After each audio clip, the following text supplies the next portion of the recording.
Ahmedabad plane हादसे का वो खौफनाक मंजर जिसे भुलाना नामुमकिन है। इस हादसे में न जाने कितनों ने अपनों को खो दिया और अब धीरे धीरे करके जब डीएनए मिलान हो रहे हैं तो पार्थिव देह परिजनों को सौंपी जा रही हैं और फिर अपनों का अंतिम संस्कार किया जा रहा है। ऐसे ही राजस्थान में उदयपुर जिले के गोगुंदा क्षेत्र की रहने वाली पायल खटीक, जो कि अहमदाबाद विमान हादसे में दुर्भाग्यपूर्ण रूप से काल का ग्रास बनी, उनके पार्थिव शरीर बुधवार को डीएनए मिलान के बाद परिजनों को सौंपा गया और आज गुरुवार को जब एम्बुलेंस के जरिए पायल का शव उदयपुर के गोगुंदा गांव पहुंचा तो पूरे गांव में मातम पसर गया। जैसे ही एम्बुलेंस पायल के घर पहुंची, वहां चीख पुकार मच गई। सबसे भावुक दृश्य तब देखने को मिला जब पायल की दादी अपनी पोती को देखकर बिलख बिलख कर रो पड़ी। उनके क्रंदन से हर कोई भावुक हो गया। परिजनों के साथ गांव के लोग भी इस असामयिक दुख में शामिल हुए।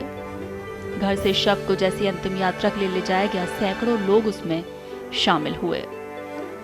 गुजरात पुलिस की टीम भी एम्बुलेंस के साथ गोगुंदा पहुंची थी। अब प्रशासनिक निगरानी में पायल की अंतिम यात्रा निकाली गई, जो कि शमशान घाट तक पहुंची और विधि विधान से अंतिम संस्कार किया गया।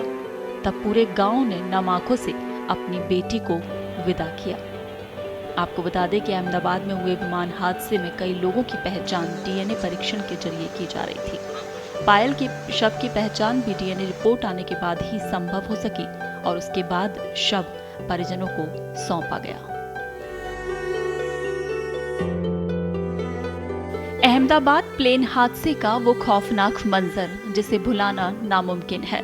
इस हादसे में न जाने कितनों ने अपनों को खो दिया और अब धीरे धीरे करके जब डीएनए मिलान हो रहे हैं तो पार्थिव देह परिजनों को सौंपी जा रही हैं और फिर अपनों का अंतिम संस्कार किया जा रहा है। ऐसे ही राजस्थान में उदयपुर जिले के गोगुंदा क्षेत्र की रहने वाली पायल खटीक, जो कि अहमदाबाद विमान हादसे में दुर्भाग्यपूर्ण रूप से काल का ग्रास बनी, उनके पार्थिव शरीर बुधवार को डीएनए मिलान के बाद परिजनों को सौंपा गया और आज गुरुवार को जब एम्बुलेंस के जरिए पायल का शव उदयपुर के गोगुंदा गांव पहुंचा तो पूरे गांव में मातम पसर गया। जैसे ही एम्बुलेंस पायल के घर पहुंची, वहां चीख पुकार मच गई। सबसे भावुक दृश्य तब देखने को मिला जब पायल की दादी अपनी पोती को देखकर बिलख बिलख कर रो पड़ी। उनके क्रंदन से हर कोई भावुक हो गया।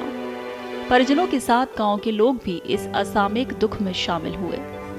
घर से शव को जैसी अंतिम यात्रा के लिए ले जाया गया, सैकड़ों लोग उसमें शामिल हुए। गुजरात पुलिस की टीम भी एम्बुलेंस के साथ गोगुंदा पहुंची थी। अब प्रशासनिक निगरानी में पायल की अंतिम यात्रा निकाली गई, जो कि शमशान घाट तक पहुंची और विधि विधान से अंतिम संस्कार किया गया। तब पूरे गांव ने नम आंखों से अपनी बेटी को विदा किया। आपको बता दें कि अहमदाबाद में हुए विमान हादसे में कई लोगों की पहचान डीएनए परीक्षण के जरिए की जा रही थी। पायल के शव की पहचान भी डीएनए रिपोर्ट आने के बाद ही संभव हो सकी और उसके बाद शव परिजनों को सौंपा गया।